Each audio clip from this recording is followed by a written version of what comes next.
Good afternoon. Thank you. Thank you. Please have a seat if you have one.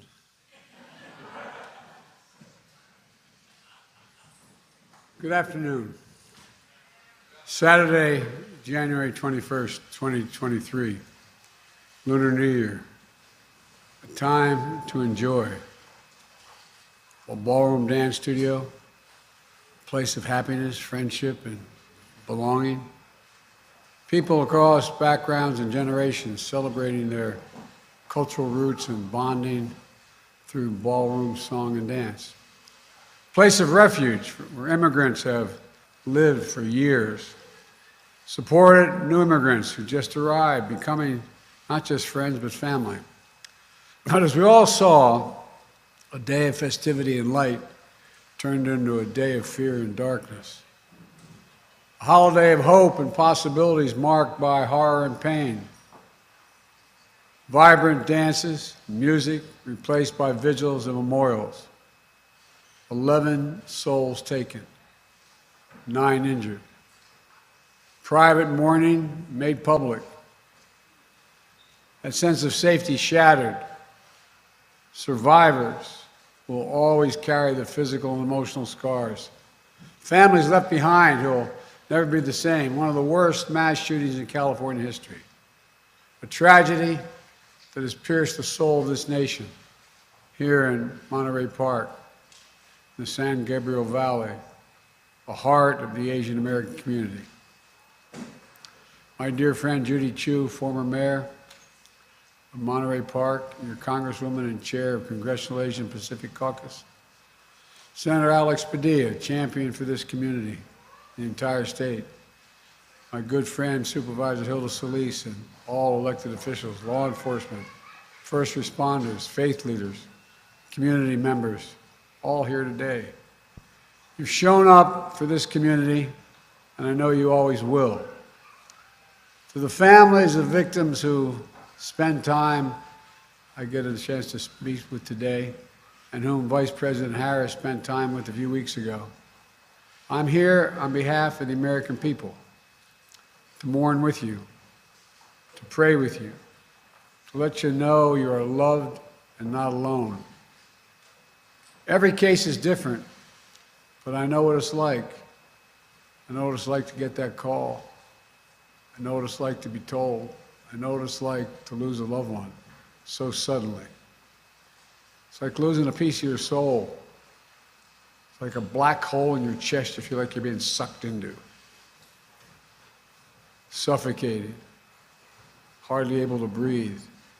The anger, the pain, the depths of the loss so profound it's hard to explain. The suddenness tends to magnify the grief. As time passes, the shock and numbness slowly make way for the sobering reality of their absence. An empty chair at the dinner table, the birthdays, the anniversaries, the holidays, without them. Everyday things, small things, the detail that you miss the most, the scent when you open that closet door, the park you go by that you used to stroll in, the morning tea you shared together, the bend of his smile, the perfect pitch of her laugh. As Judy shared with me, this is a tight-knit community with intergenerational households and deep reverence and respect for its elders. A community that's opened its heart and its homes to friends and neighbors and stood strong throughout the pandemic as anti-Asian hate crimes rose. A community that, in the face of horrific tragedy, has become a symbol of hope and resilience. Pushing forward together, healing together, people from all faiths and backgrounds rallying to show their love and support, raising money for funeral costs and memorials, providing counseling and translation services to the victims' families, providing and proving that even with heavy hearts, we have unbreakable spirits. As a nation, remember them immigrants from China, the Philippines, Vietnam, Taiwan, all of whom found a home in America. Mr. Ma, age 72, a pillar of the community, a beloved manager and dance instructor at Star Ballroom. He walked patrons to their cars at night, helped new immigrants find jobs. His children and grandchildren will carry on his legacy in the spirit of one of his favorite Chinese proverbs: cherish the people in front of you. Cherish the people in front of you. And Igao, 72, Mr. Nice, for his kindness, his positivity, his infectious smile, a free spirit always ready to lend a helping hand. He died shielding his dance partner. Shoju on you, 57, devoted mom, wife, sister, woman of faith, always there to help others, bringing food and newspapers to family members who had trouble walking. Always, always working tirelessly with her husband to build a future for their 3 children. Nancy Jian, 62, known as Sister Sunshine. She loved to play cards, piano, and the weekly volleyball game. Always sharing her homegrown plants and vegetables with neighbors and friends. A dedicated mom, married nearly 40 years. Husband and wife who were always together, even in their last dance. Valentino Alvaro, 68 years old, a servant of God, life of the party, storyteller, who made the whole room laugh, a man devoted to his children and his grandchildren. Mei Nan, 65, bedrock of her family and friends. The eternal optimist, avid dancer who'd visit the studio every weekend, often leaving snacks behind for her classmates. She radiated positive energy through her laughter, her kind words, and her smile. Moy Dayun, 67, refugee, community builder, cherished friend, known for her kindness, her sweetness, her generosity, her beloved family, the center of her world. Diana Tom, 7 years old, devoted daughter, wife, mother, grandmother, who loved to sing karaoke. A giver and an adventurer who loved to explore new foods and travel the world. Charles Zhao, 76, grateful, reflective, believed in living to the life to the fullest. He constantly showed his family and friends and showered them with warm words of encouragement, hope, and love. Tao Yo, 64, a lifelong learner. He retired as a business manager and was pursuing a second career as a pharmacist while caring for his elderly mother. A man beloved by his wife, children, and friends for his compassion, his determination, and his wisdom. Lily Lee, 63, a matriarch with absolute strength, optimism, and grace. Her daughter wrote, "Stolen is a grandmother whose granddaughter fell asleep many nights nestled between her loving arms. Taken away is the opportunity for her grandson to feel her love and warmth." All of them lived lives of love, sacrifice, and service for their families, for their community. They represent a bigger story, who we are as Americans, embodying the simple truth that our diversity is the strength of this nation. We saw that strength in Maria Liang, owner of Star Ballroom, who I want to thank for pouring her heart into creating a warm, welcome space to bring the community together, especially seniors. And we saw that strength in Brandon Say, who met me at the airport, whom Jill and I have gotten to know. 20 minutes after the rampage, at Star Ballroom, Brandon saw the same shooter walk into his family's own dance studio, just 2 miles away, pointing a gun at him. In an instant, he found the courage to act and wrestle a semi-automatic firearm away. Brandon saved lives. He protected the community. At Half Moon Bay, just 2 days later, he got it.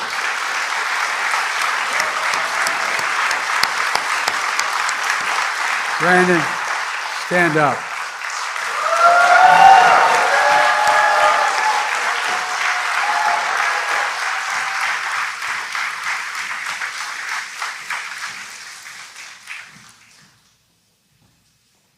Half Moon Bay, just 2 days later, we saw heroism from police officers, firefighters, and other first responders who rushed into the danger to save lives.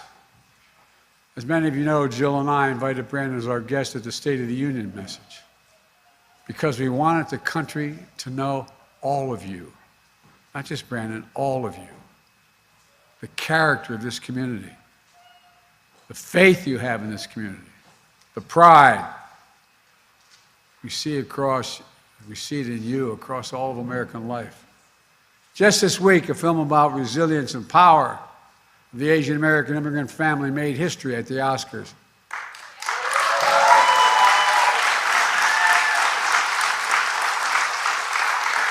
Echoing the heart of so many in this community. We also hear a message we've heard too often, including 2 years ago this week, after the spa shooting in the Atlanta area. Enough. Do something. We remember and mourn today, but I'm here with you today to act.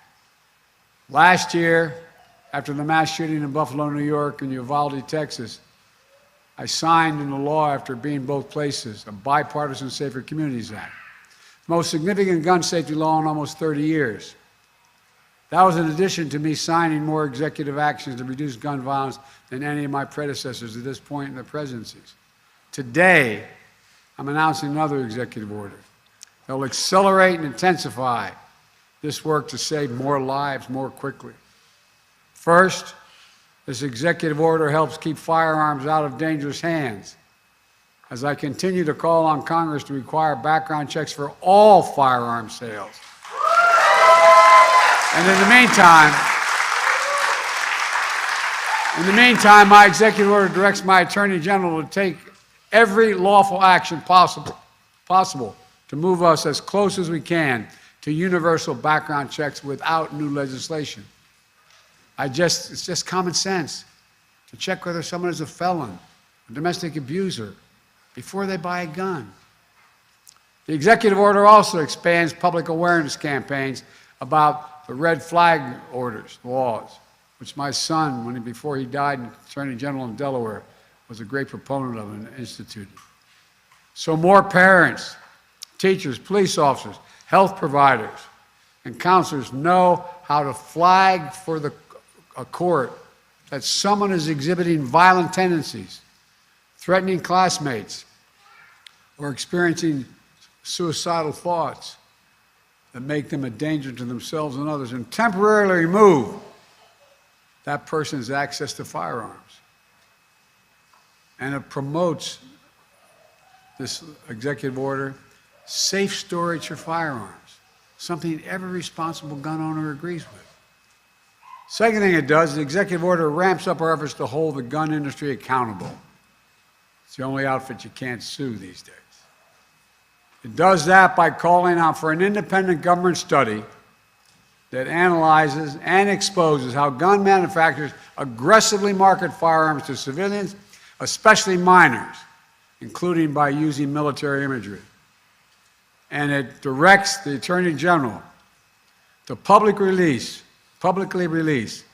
alcohol, tobacco, and firearms inspection reports of firearms dealers who are cited for violation of the law.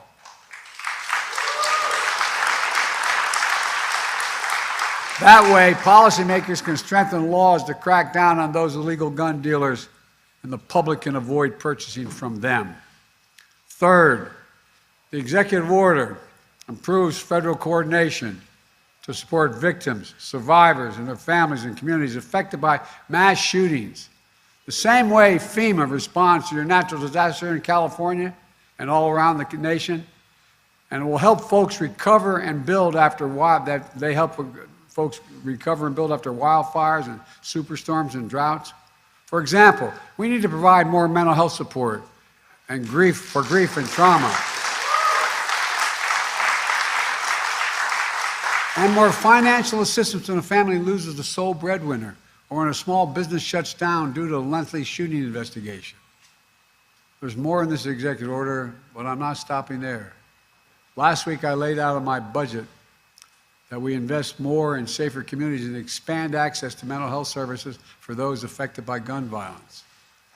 Congressional Republicans should pass my budget instead of calling for cuts in these services or defunding the police or abolishing the FBI, as we hear from our MAGA Republican friends. But let's be clear, none of this absolves Congress the responsibility from the responsibility of acting to pass universal background checks, eliminate gun manufacturers' immunity from liability.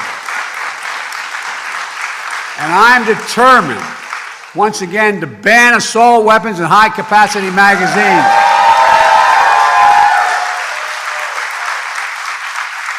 I led that fight to ban them in 1994. The 10 years that law was in place, mass shootings went down. Our Republican friends let it expire 10 years later. And mass shootings tripled since then, tripled. So let's finish the job. Ban assault weapons, ban them again, do it now. Enough, do something big. Folks, let me close with this. Scripture says, the Lord is near to the brokenhearted and saves the crushed in spirit. A lot of us have been there. As we gather here today, I know your hearts are broken, but I know your spirits are strong. And as you remember and heal, I know the light of your loved one is once again going to lead you forward. It takes time. I tell everyone, at least it did with me, it takes time. But I promise you, the day will come when the memory of your loved one brings a smile to your lips before it brings a tear to your eye. A tear will never fully go away. But when you had that smile first remembrance, that's when you know. That's when you know you're going to make it. You're going to know you're going to make it. My prayer for all of you is that day will come sooner than later, but I promise you, it will come. God bless you all. I admire you so damn much.